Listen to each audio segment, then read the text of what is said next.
आहेत, माझे गुरु Veer Patil sir, Ranikar sir, Patil sir आणि शिंदे सर, मळके सर, सूत्रसंचालन करणारे स्वाती सर, नाम सर, सर्व विद्यार्थी आणि विद्यार्थी मित्र आणि मैत्रिणी, सगळे लॉ कॉलेजचे स्टुडंट आहेत नाही. लॉचे किती आहेत?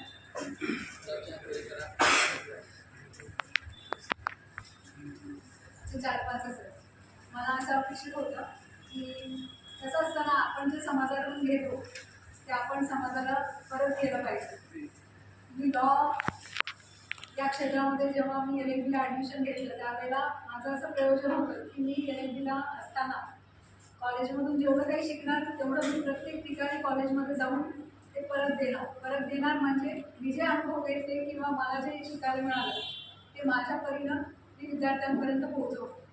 आता लॉ कॉलेजच्या विद्यार्थ्यांना माहिती असेल, आज मला जो विषय दिला त्याच्या अनुषंगाने पार्श्वभूमी आपण थोडीशी बघूया. लॉ कॉलेजचे विद्यार्थी आहेत ना, आहेत इथे. तर IPC मध्ये आपण जेव्हा कुठलाही सेक्शन काढतो त्याच्यामध्ये ऑफेन्स जेव्हा सांगितलेलं असतं तर त्यावेळेला असं वर्डिंग असतं, द पर्सन हॅज डन, पुढे काय असतं, विथ. एखादी गोष्ट एखाद्या व्यक्तीने करणे कशाने, इंटेन्शन. विथ इंटेन्शन म्हणजे कुठलीही कृती करण्यासाठी एखाद्या आरोपीला एखाद्या व्यक्तीला काय अपेक्षित आहे, उद्देश. म्हणजे एखादी गोष्ट त्याच्याकडून अनावधानाने झाली तर त्याला गुन्हा नाही म्हणता येणार, पण त्यांनी मुद्दामहून केली उद्देशाने तर त्याला गुन्हा म्हणता येईल. मी हे का सांगितलं, कारण आपल्याला आजचा विषय असा दिला की महिलांच्या बाबतीमध्ये सुरक्षितता, महिलांचे अधिकार आणि महिलांचं सक्षमीकरण. तर मला असं वाटतं की सक्षमीकरण महिलांचं तेव्हाच होणार आहे जेव्हा महिलांना स्वतःला इच्छा होणार आहे. महिला त्याच्याबद्दल स्वतः धाडस करणार आहेत की मला सक्षम व्हायचं आहे. जोपर्यंत तुम्ही स्वतः ठरवणार नाही की मला सक्षम व्हायचं आहे तोपर्यंत कोणीही वरचा देवसुद्धा तुम्हाला सक्षम करू शकणार. तर मनात इच्छा निर्माण व्हावी लागते की मला हे करायचं आहे, मला असं व्हायचं आहे. मला सांगा, झाशीच्या राणीने जेव्हा पहिल्यांदा तलवार उचलली असेल त्यावेळेला तिला कोणी सांगितलं असावं का तिला की बाबा उचल तलवार? तिला गरज वाटली. का गरज वाटली? परिस्थिती पाहिली तिने की आपल्याला आता तलवार उचलण्याची गरज आहे. तिला स्वतःला वाटलं तिने ते धाडस केलं. बरोबर. मला सांगा, आपण आता समोर तुम्ही सगळ्या बसलेले आहात, मी इथं उभी आहे, आपल्याला इथपर्यंत आणलं कोणी? सावित्रीबाई फुले. त्यांना कोणी सांगितलं होतं का की जा आणि शाळा उघडा किंवा मुलींसाठी शिक्षणाचा पाया रचून द्या? कोणी सांगितलं होतं? अर्थातच ज्योतिबा फुलेंनी त्यांना साथ दिली होती. ज्योतिबा फुले आणि सावित्रीबाई फुले यांनी मिळून ते काम केलं होतं. एकट्या कदाचित सावित्रीबाई फुले थोड्याशा कमी पडल्या असत्या, पण त्यांना तेवढीच साथ होती ज्योतिबा फुलेंची, त्याच्यामुळे त्या तेवढं पूर्ण करू शकेल. बरोबर. त्यांना कोणी सांगितलं नव्हतं की जा आणि हे असं काम करा. त्यांना समाजाची परिस्थिती लक्षात आली आणि ते जाणून त्यांनी ते केलं आणि आज त्याचं फळ बघितलं आपण की आज आपण इथपर्यंत आहोत.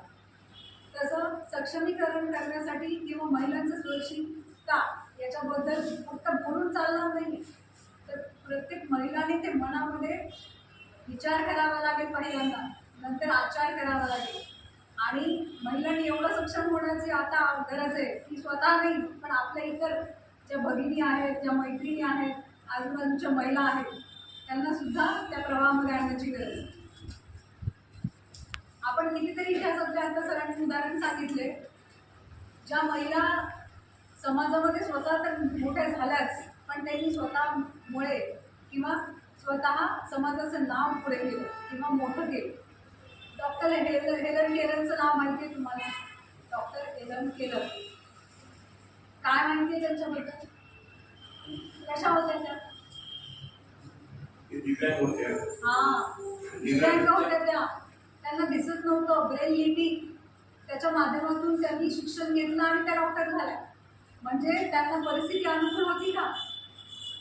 अजिबातच नव्हती, प्रतिकूल होती. आज आपल्याला सगळे अवयव आहेत, ताकद आहोत आपण, तरीही आपण असक्षम कसे? मग आपल्याला सक्षम व्हायचे म्हणजे आपण असक्षम आहोत असंच अर्थ होतो ना, असंच होतो अर्थ. महिलांचं सक्षमीकरण करायचं म्हणजे महिला सक्षम नाही असंच अर्थ आहे ना. काय वाटतं, महिला सक्षम नाही आहेत का? मग आज आपण इथे कसे काय सक्षम असल्यावर शिवाय आपण इथे आहोत का? आहोत ना, सक्षम आहोत आपण. मग आपल्याला सक्षम नाही असं म्हणणारे जे असतील किंवा आपण जर म्हणत असू तर ते चुकीचं आहे. कारण पूर्वीचा काळ, सरांनी जे म्हणलं ना, गार्गी मैत्रीचा काळ होता, त्यावेळेला महिला प्रत्येक क्षेत्रामध्ये अग्रेसर होत्या, प्रत्येक क्षेत्रामध्ये त्यांचं योगदान होतं, प्रत्येक क्षेत्रामध्ये महिलांचा सल्ला घेतला जात होता, तो मान्य केला जात होता आणि त्याचं अनुकरण केलं जात होतं. पण मग मधला काळ असा का आला, काय झालं त्या मधल्या काळामध्ये की स्त्रियांची अधोगती झाली, अवहेलना झाली, अवमान झाला. तर त्याला मला असं वाटतं की हे आपण सगळेच घटक जबाबदार आहोत. प्रत्येक वेळेला जेव्हा महिला एखादं काम करून दाखवते त्यावेळेला का तिचं वेगळं कौतुक केलं जातं, का एक व्यक्ती म्हणून तिचं कौतुक केलं जात नाही? तर ते काम एका महिलेने केलं का नाही करू शकत का, असे प्रश्नचिन्ह निर्माण होतात. ते काम महिलेनं केले म्हणून विशेष, म्हणजे याचा अर्थ ते काम महिला करू शकत नव्हती असा काहीतरी सगळ्यांचा कन्सेप्ट असावा. म्हणजे याचा अर्थ लक्षात येतोय का की आपल्या समाजातील लोक महिलांना व्यक्ती म्हणून, माणूस म्हणून अजून स्वीकारत नाहीये. म्हणजे कशामुळे होत आहे, तर आपण स्वतःला माणूस म्हणून अजूनही आपल्या स्वतःकडे बघत नाहीये. म्हणून आपण स्वतःकडे बघत नाहीत, आपण इतरांना पण बघत नाही. आपण आपल्या मैत्रिणीला, आपल्या शेजारच्या व्यक्तीला म्हणजेच महिलेला त्या पद्धतीचा आदर देतो का? आपल्या मैत्रिणींची भांडण होऊ द्या हो, पण आपल्या मनामध्ये त्यांच्याबद्दल आदर असतो का? आपण काय करतो, जर एखादं काम पुरुषांनी केलं तर त्याच्याकडे बघण्याचा दृष्टिकोन आपला वेगळा असतो, पण तेच काम महिलेनं केलं की त्याचा परत दृष्टिकोन बदलतो. असं का? म्हणजे आता ती वेळ आहे, आता खरंच ती वेळ आहे, एक्स्ट्रीम लेवलची वेळ आहे. आता ह्या सगळ्या गोष्टींचा विचार आपणच करायचा आहे आणि आपण जोपर्यंत स्वतः धाडसी होणार नाही तोपर्यंत आपल्याला काहीही गरज नाही कुठल्या मार्गदर्शनाची, किंवा हे सगळे तुमचे अधिकार, हे तुम्हाला संविधान देतं, देण्याची काय गरज आहे? जेव्हा आपल्याला सगळं माहिती आहे की आपलंच आहे हे सर्व, आपण घेतो कधी? आपल्याला घेण्याची कधी गरज पडते? ज्या वेळेला असं वाटतं की आपल्याला घ्यायचं आहे ते, पण जर आपलंच आहे तर आपण कशाला घ्यायचं? ते सगळं आपलंच आहे ना. जसं संविधान हे सर्व घटकांचं आहे, सर्व नागरिकांचं आहे, तसं महिलांचं पण आहे ना. मग असं वेगळेपणा कशासाठी वाटतंय? बरोबर मनामध्ये आज निर्माण झालं ना की आपण सक्षम आहोत. आता बऱ्याच वेळेला बघा ना, 8 मार्चला जेव्हा जागतिक महिला दिन असतो ना, सगळेजण मेसेज करतात की महिला सक्षमीकरण, महिला जागतिकीकरण. ऑलरेडी महिला जागतिक आहे, जागरूक आहेच आहे, सक्षम आहेच आहे. त्याच्यामुळे तर प्रत्येक तुम्ही कुठलाही काळ घेऊन बघा, इतिहासामध्ये आता जरी सरांनी जे सांगितलं ना की गार्गी मैत्रिणीचा काळ होता ना, तेव्हापासून आतापर्यंतचा काळ तुम्ही उघडून बघा, प्रत्येक काळामध्ये क्रांती कोणी घडवली आहे, इतिहास कोणी घडवला? सरांनी आता सांगितलं की उदगीरमध्ये पण इतिहास घडला. उदगीरच्या इतिहासामध्ये आतापर्यंत महिला न्यायाधीश कोणी नव्हत्या. मला वाटतं तालुका न्यायाधीश आहे, जिल्हा न्यायाधीश कोणी नव्हत्या. पण मग हे विशेष का वाटतंय? कारण इतर कोणी झालेलं नाही म्हणून ते विशेष. आता जी मी नावं घेतली, राणी लक्ष्मीबाई असतील किंवा सावित्रीबाई फुले असतील, यांचं नाव विशेष स्वरूपाने का घेतो आपण? कारण बाकीच्यांनी काही तसं केलेलं नाही म्हणून. एखाद्याचं नाव आपण जास्त उल्लेखनीय का करतो? कारण बाकीचे तसं करत नाहीत म्हणून. मग का नाही करत आपण? इतरांसारखं आपण का नाही करत? आज जर आपण इथे जेवढ्या महिला आहेत, आज जर आपण एखाद्याला म्हणलं की त्याच्याबद्दल सांगा बाबा तुम्हाला काय वाटतं, आहे का आपल्यामध्ये तेवढं धाडस? 4 लोकांसमोर जर उठून आपण बोलू शकत नाही तर मग सक्षमीकरण कसं होणार? आपल्याला जे पाहिजे, आपल्याला जे हवं आहे ते आपण बोलूच नाही शकलो तर आपल्याला मिळणार कसं आणि देणार ते कोण? बरोबर. म्हणजे काय गरज आहे आता आपल्याला? धाडसाची गरज आहे. आधी स्वतःला सांगण्याची गरज आहे की मी कोण आहे, मी काय आहे. तरच त्यासोबत सगळ्या गोष्टी होणार. बरोबर ना? वाटतंय? मग काय करणार आजपासून? काय करणार? धाडस. आणखी बरं, धाडस कसं करायचं? काय करायचं धाडस करण्यासाठी? तलवार घेऊन येणार बाहेर. मग काय करणार? धाडस करायचं म्हणजे काय करणार? हे बघा, आज तुम्ही विद्यार्थी आहात. विद्यार्थ्याचा एकच धर्म असतो. आपण ना विनाकारण ते बाकीचे सगळे धर्म मांडून बसलोय आणि त्याच्याबद्दल वाद करत असतो. बाहेरच्या एखाद्या देशाने जेव्हा आपल्या देशावरती आक्रमण केलं ना, तर मग आपली देशभक्ती जागृत होते आपल्या देशाला वाचवण्यासाठी. पण ज्या वेळेला आपण एका देशात राहत असतो त्यावेळेला आपण एकमेकांना, आपण भारतीय म्हणून एकमेकांना कसं वागवतो का? नाही वागवत ना. मग माझा हा धर्म, तुझा हा धर्म, ही जात, ती जात, हे असं चालू असतं आपलं. धर्म कोणते धर्म आहेत माहिती का? पितृधर्म, शिक्षकांचा एक धर्म असतो, विद्यार्थ्यांचा एक धर्म आहे. आपला धर्म काय? विद्यार्थी म्हणून शिक्षण घेणे, ज्ञान मिळवणे. 3 इडियट्स पिक्चर पाहायला सर्वांनी, आमिर खानचा.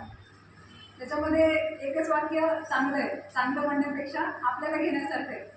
तर त्यांनी काय सांगितलं की ज्ञान जिकडून कुठून मिळतं ना ते घेतलं पाहिजे, है ना? असंच म्हणलंय ना. मी ते मराठीत ट्रान्सलेट करून सांगितलं. ज्ञान जिकडून कुठून मिळतंय ना ते घेतलं पाहिजे. आपल्याला हाव असली पाहिजे ज्ञान घेण्याची. ज्ञान मिळवण्यासाठी आपली धडपड असली पाहिजे. सॉक्रेटिस आणि अरिस्टॉटल यांचं माहिती आहे तुम्हाला उदाहरण. सॉक्रेटिस अरिस्टॉटलचे गुरु हे तत्वज्ञ होऊन गेले. ज्या वेळेला अरिस्टॉटल सॉक्रेटिसकडे गेले की मला तुमच्याकडून ज्ञान प्राप्त करायचं, त्यावेळेला त्यांनी काय केलं माहिती आहे का? आपल्याकडे आता कसं होतं, आपण जातो, ट्युशन लावतो किंवा शाळेमध्ये प्रवेश घेतो. पण त्यावेळेला तसं नव्हतं. त्यावेळेला शिक्षणसुद्धा घेण्याची तुमची उत्कटता आहे का हे पाहिलं जायचं. तर त्यांनी घेऊन गेले पाण्यामध्ये.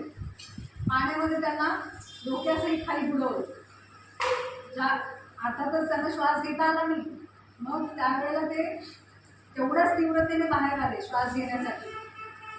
तर मग तेव्हा सांगितलं त्या गुरूंनी की श्वास घेण्यासाठी जशी तुम्ही तळमळ दाखवली तशी तेवढीच तळमळ ज्ञान घेण्यासाठी जर असेल तर मी तुम्हाला शिकवणार. आलं लक्षात? आज आपल्याला सहज प्रवेश मिळतो तिथे, पण त्यावेळेला ज्ञान देण्यासाठी तुम्ही सुद्धा तेवढी पात्रता त्या व्यक्तीच्या अंगी असावी लागत होती. तर आज आपला विद्यार्थी म्हणून काय धर्म आहे? शिक्षण घेणे. आपल्याकडे ज्ञान एवढं पाहिजे की आपल्या त्या ज्ञानाचा उपयोग समाजासाठी झाला पाहिजे. आपल्या स्वतःसाठी तर झालाच पाहिजे, आपल्या कुटुंबियासाठी झाला पाहिजे, आपल्या भावनांसाठी झाला पाहिजे आणि आपल्या समाजासाठी झालं पाहिजे. तर ते ज्ञान उपयोगाचं आहे. आपल्याला ज्ञान फक्त डिग्री मिळवण्यासाठी घ्यायचं नाही. मला एवढे मार्क मिळवायचे, मग मला नोकरी करायची, मग माझं जे आयुष्य सेटल. उपयोगाचं नाही आहे ते तुमच्यापर्यंत सीमित आहे. जर मी पण असाच विचार केला असता तर मी माझं कोर्टामध्ये बसून माझं काम केलं असतं, तुमच्यापर्यंत आले नसतं. पण हे विचार कोण देतं? ते विचार शिक्षण देतं आणि असं शिक्षण अपेक्षित आहे आज. आपला विद्यार्थी म्हणून हाच धर्म आहे की आपलं ज्ञान मिळवायचं आणि ते सगळ्यांच्या उपयोगाचं असलं पाहिजे. मगाशी मी जे सांगितलं की ज्योतिबा फुलेंनी जर साथ दिली नसती सावित्रीबाई फुलेंना तर त्या पूर्ण काम करू शकल्या नसत्या. तसंच आज आपल्याकडे ज्योतिबा पण आहेत सर्व. सावित्रीबाई फुलेंच्या बरोबरीला ज्योतिबांचं आज कर्तव्य काय आहे? सक्षम त्यांना बनवत असताना स्वतः सेन्सिबल होणं. समाजामध्ये एखादा गैरप्रकार घडत असताना आपल्या समोर आपण काय करतो? आपली भूमिका काय असते? का आपण पोलिसांची वाट बघायची? का आपण न्यायालयाची वाट बघायची? न्यायालयामध्ये न्याय मिळेल, पोलीस येऊन तिथे कार्यवाही करतील का बघायची वाट? आपण नागरिक म्हणून आपलं कर्तव्य नाही का? आपण तेवढे सेन्सिटिव्ह आहोत का? आपल्यासमोर एखादा गैरप्रकार घडतोय आणि आपण बघतोय, आपला काय संबंध असं म्हणून मी का त्याच्यात पडू? उद्या मला पोलिसांनी बोलवलं तर मी विनाकारण त्याच्यात बोलला जाईल, अडकवला जाईल, अडकून पडेल. ही आपली आजची भूमिका आहे. असंच जर विचार आपल्या बॉर्डरवरच्या सैनिकांनी केला की मला हे काम दिलेलंच नाही आहे, मी कशाला बनवून ठेवू बाबा, आता माझ्यावर अजून ऑर्डरच नाही आहे, तर तो राहायच्या जागेवर समोर शत्रू दिसत असताना ते ऑर्डरची वाट बघणार का, किंवा माझं काम हे आहे का, माझं पद हे आहे का, असा विचार केला तर संपला विषय तिथेच त्याचा. मग आज आपण सामान्य जीवन जगत असताना ह्या गोष्टीचा नाही विचार करत. सेन्सिबल आणि सेन्सिटिव्ह असे शब्द आपण जेव्हा वापरतो तेव्हा आपण स्वतःचं परीक्षण करायचं आहे की आपण तसे आहोत का. आपल्या समोर एखादी घटना घडली आहे, साधी घटना, समजा एखाद्याचा ॲक्सिडेंट झाला, त्याला गरज आहे लवकर दवाखान्यात घेऊन जाण्याची, किती गर्दी असते, उलट त्या ठिकाणी असं होतं की गर्दी करतात त्या माणसाला श्वास घेता येत नाही, पण त्या गर्दीमधला एखादा माणूस उचलून त्याला दवाखान्यात नेत नाही. म्हणजे मग आपण सेन्सिटिव्ह आहोत का, संवेदनशील आहोत? रोजच्या जीवनामध्ये एखादी घटना असे होते की कोणीतरी काहीतरी महिलेला त्रास देतं, जाऊ दे बाबा आपल्याला काय करायचं, आणि वरून असं बोलतो आपण, एवढी हिंमत होती आपली की आता महिलेचंच काहीतरी चुकलं असेल, मला काही करायचं नाही आहे तर मग दिला कोणी अधिकार हा बोलण्याचा, हे कमेंट करण्याचा अधिकार दिला कोणी? मला काहीच नाही करायचं, गपचूप चालतं शांतपणे. पण मग तसे भारतीय आहोत का आपण? आपण कुठल्या राज्यामध्ये जन्म घेतलेला आहे? छत्रपती शिवाजी महाराजांनी म्हणजे स्वराज्य स्थापन करते वेळेला आपल्या सगळ्या मावळ्यांना कसं घडवलं होतं? धर्म, जात, पंथ वगैरे हे होते त्यांच्या त्यावेळेला. औरंगजेब जो शत्रू होता महाराजांचा, त्यांचं म्हणणं काय होतं की छत्रपती शिवाजी महाराज आणि छत्रपती संभाजी महाराजांसारखा पुत्र मला का नाही, हे औरंगजेबचे वाक्य आहे. म्हणजे शत्रू पण असावा तर यांच्यासारखा, असे ते म्हणत. का, कशासाठी असं का म्हणत होते? आणि आपल्याला त्यांची जाणीव नाही. म्हणजे महाराजांच्या विचारांची जाणीव त्यांच्या शत्रूला होती, पण आपल्याला नाही का? फक्त जयंती साजरी केली की आपलं काम संपलं, ढोल ताशे लावले आपण, मोठे डीजे लावले की संपलं काम, जयंती साजरी झाली. त्यांचे विचार कुठे आहेत? अवलंब करतो का आपण? महाराजांनी त्यांच्या शत्रूंना पण ही खात्री होती की महाराज यांच्या तावडीमध्ये जर कोणी स्त्रिया असतील तर त्या सुरक्षित आहेत, त्या शत्रूच्या असल्या तरी, एवढी खात्री शत्रूंना होती त्यांच्यामध्ये. मग आज आपण त्या समाजातले घटक आहोत ना, कुठेच आपले तसे विचार? आचार तर पुढेच आहेत. म्हणजे ह्या सगळ्या गोष्टींचा आज विचार करण्याची गरज आहे. आणि इतरांना राहू दे, पण सुरुवात आपण स्वतःपासून करायला पाहिजे. चांगल्या गोष्टींची सुरुवात कधीही स्वतःपासून केली पाहिजे, इतरांची गरज नाही. ते आपण वाक्य नेहमी ऐकतो ना, छत्रपती शिवाजी महाराज जन्म घेतला पाहिजे, जन्मले पाहिजे अगदी शेजाऱ्याच्या घरात. म्हणजे काय की मी कुठल्याही गोष्टीची धाडसाची सुरुवात मी स्वतःपासून करणारच नाही, असं त्याचा अर्थ होतो. पण आता जर तुम्ही तसंच करत असाल तर मग आपल्या समाजाची प्रगती होणार. आणि जर समाजाची प्रगती गरजेची आहे, वाटते तुम्हाला वाटते आवश्यक आहे, तर मग आपल्याला ते आत्तापासून आणि स्वतःपासूनच सुरुवात केली पाहिजे. मला वाटतं आजच्या कार्यक्रमाचं सार तुमच्या लक्षात आलं. शेवटी जाताना एवढंच सांगेल, एक पेंटर होता, पेंटरला विचारलं होतं की तुझी आत्तापर्यंतची पेंटिंग कोणती सगळ्यात चांगली, सर्वात चांगली पेंटिंग आत्तापर्यंतची तुझी कोणती चांगली होती? तर त्यावेळेला त्यांनी उत्तर दिलं होतं की मी आत्ता जी करणार आहे ती. आता समजला याचा अर्थ असा की कालपर्यंत आपण जे काही मिळवलं, जे काही अचिव्हमेंट आहेत आपल्याला, जे काही यश आहे, जे काही कीर्ती आहे आपली, त्याच्यापेक्षा बेटर आपल्याला मिळवायचं आहे. ही भावना कायम आपल्या मनात असली पाहिजे, स्वतःबद्दल, समाजाबद्दल. आपला समाज प्रगतिशील होतोच आहे, हे नाकारून चालणार नाही.